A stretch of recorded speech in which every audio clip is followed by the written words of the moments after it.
Seahawks need to get to the 30 on third down. Wilson looking for Harvin, and incomplete, and there goes the flag. They're going to get Raphael Bush on the hit, and Harvin is down and hurt.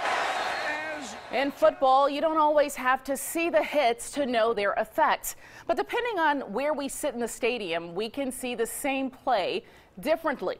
And as fans know, even with instant replay, it doesn't always change the outcome of the game. Well, tonight, 3 women with 3 perspectives on a football life behind closed doors. They hope they can change the outcome of the game for players. A daughter. My name is Rebecca Carpenter. A wife. My name is Liz Nicholson Sullivan. And a widow. And my name is Allison Owens. 3 women sharing the same story, living with loved ones affected by chronic traumatic encephalopathy, or CTE, the degenerative brain disease caused by repetitive hits to the head. My husband was Terry Owens. He grew up in Geneva County in Sampson, Alabama.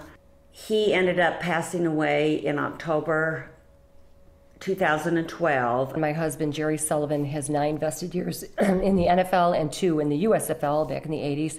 And for 21 years that we've been together, I've always wondered what was wrong with my husband. He had a lot of problems, major problems. And it wasn't until probably the last 4 years that I met people that I call my brothers and sisters now in this fight against a beast, which is CTE. My father was within 11 NFL teams during his career, and I was affected by CTE because my father was case number 18.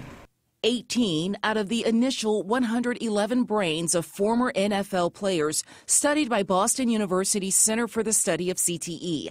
A study made headlines when it determined that 110 of those 111 brains had CTE. Football's effect on the mind made headlines in 1937, too, in this Liberty magazine article by sports writer Frank Scully.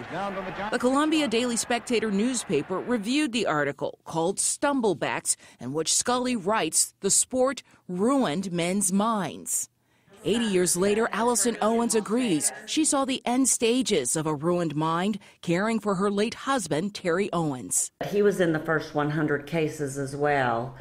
And I was able to keep him home, but there was lots of struggles and lots of things to deal with. And at that time, we didn't have the sisterhood and the care that and the people to contact that we have now. So I was kind of doing it blindly, and I made quite a few mistakes. Their sisterhood includes a private NFL Wives Facebook page, which is a forum for more than 2,600 verified members. Women talking about the football life they see behind closed doors.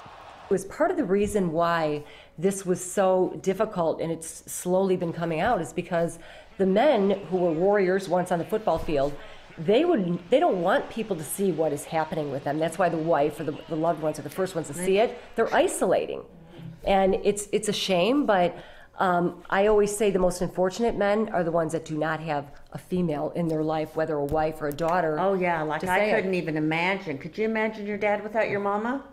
I couldn't imagine my Terry without me. My husband would be dead if it weren't for me right now. I'm not. I mean, he would. In my case, my father died in 2010, and we were cold called by Boston University because my father's obituary had gone out on the wire. And at the time, they were just like doing a Google flag on any former NFL players who died, and Chris Nowinski would make a cold call and say, "Can we have your brain and spine?" And we're doing a new study on concussions and former NFL players. Will you donate? Rebecca Carpenter, who was a filmmaker, tells her father's story with great care in a critically acclaimed documentary, which made its theatrical debut on November 10th. Carpenter carries this time and vents the Detroit defense for 9 more yards. Requiem for Running Back is a documentary that I made that initially started to understand why were these people trying to ruin football. Rebecca shared these photos of her journey to understanding that there is so much more behind the hits. Her father died with stage 4 CTE. So I owe a lot to my father and the sacrifice that he made with his brain and to the sport of football. So I really wanted to put the pieces back together again, really looking at the cost benefits, because I also had a nephew who was now the starting quarterback of his high school football team in Texas. And it is that next generation and their families that these women want to impact with their stories. also. Tonight, we have an opportunity for you to get involved in local research that's going on to determine the effects of concussion and head injury in the lives of former football players or really anyone who's been affected by head injury. And Dr. Laura Dreher, thank you so much for joining us with this. You're the Director of Concussion Research at UAB. What specifically is the most challenging thing you all are dealing with right now in research and concussion?